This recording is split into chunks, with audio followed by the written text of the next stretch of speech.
Readings from 1 Timothy chapter 4, okay, verse 1 to 5. Now the Spirit expressly says that in later times some will depart from the faith by devoting themselves to deceitful spirits and teachings of demons, through insincerity of liars whose consciences are seared, who forbid marriage and require abstinence from foods that God created to be received with thanksgiving by those who believe and know the truth. For everything created by God is good, and nothing to be rejected, if it is received with thanksgiving, for it is made holy by the word of God and prayer. So, I just want to focus dito dun sa sinasabi dito sa chapter 4, verse 1. Some will depart from the faith. Now, the Spirit expressly says that in the later times, some will depart from the faith by devoting themselves to deceitful spirits and teachings of demons.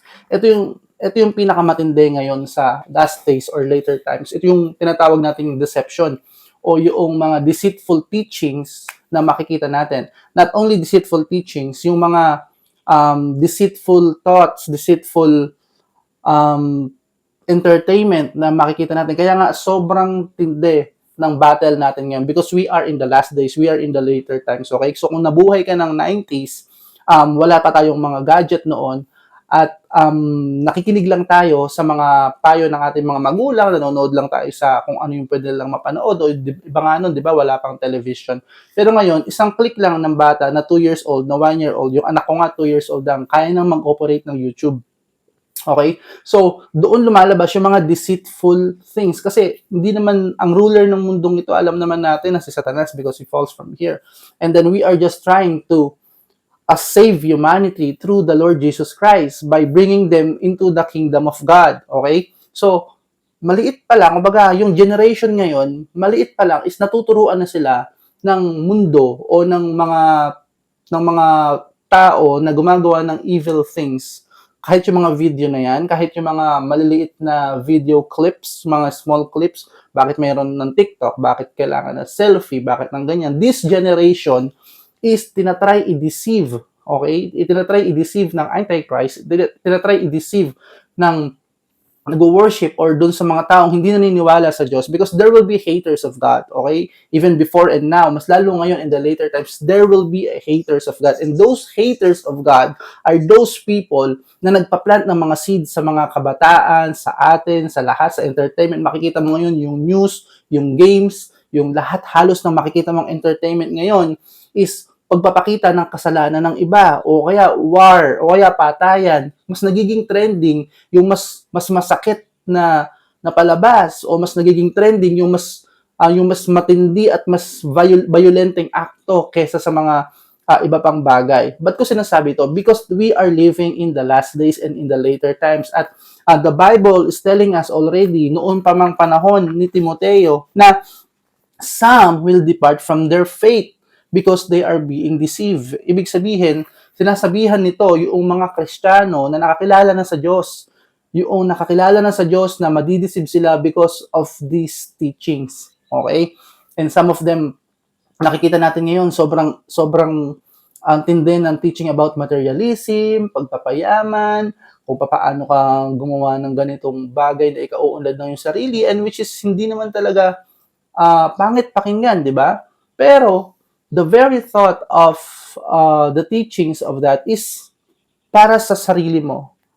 Me, myself, and I. Kung baga, nagiging self-centered na yung mga teaching at the same time, itong mga turo na to ay madalas maririnig din natin sa ibang mga simbahan which is nakakalungkot.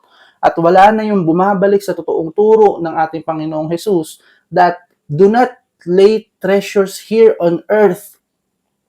Bagkus, yung treasures mo dapat doon sa langit. At wala nang halos, unti na lang yung nagpe-persevere sa kanilang pananampalataya and some of them drifted away from their faith. Kapag hindi nila gusto yung teaching ng isang pastor o ng isang mga ngaral na totoong nangangaral ng salita ng Diyos, ayaw nilang marinig ng ganun. Okay, tinatamaan sila, yung kasalanan nila, yung ego nila, yung pride nila na sasagasaan, aalis sila sa simbahan na yon o kaya naman magkakaroon sila ng hate doon sa leader ng simbahan na yon, and which is very sad because sabi ng Bible, some will depart from the faith. Mga kapinagpala, I just want to encourage you guys that we are living in the later times, and do not depart from the faith. Ano yung faith natin? Na ating Panginoong Jesus ay namatay doon sa krus ng Kalbaryo, nabuhay namang muli upang tayo ay iligtas sa ating kasalanan, tubusin sa lahat ng ating pagkakasala. And we are eagerly waiting for His second coming, na tayo ay kukunin niya at tayo ay maglilingkod sa Kanya. Yun yung hope natin. Okay? Na hindi tayo mamumuhay dito sa mundong ganito ang sitwasyon eternally. Okay, we are just here temporarily. Marami madidistract sa inyo about sa materialism, about sa pagpapayaman, stuff like that, which is, hindi naman, I'm not really against it. But, do not depart from your faith. Huwag mong ipagpalit ang Diyos sa mga bagay na meron dito sa mundo. But use your resources to advance God's kingdom. At dalangin ko sa Panginoon, sama-sama tayo na magkikita doon sa langit at papapurihan natin ang ating Panginoong Jesus. Salamat po. Sa iyo, Panginoon ko, ang papurit pagsamba sa ngalan ni Jesus. Amen.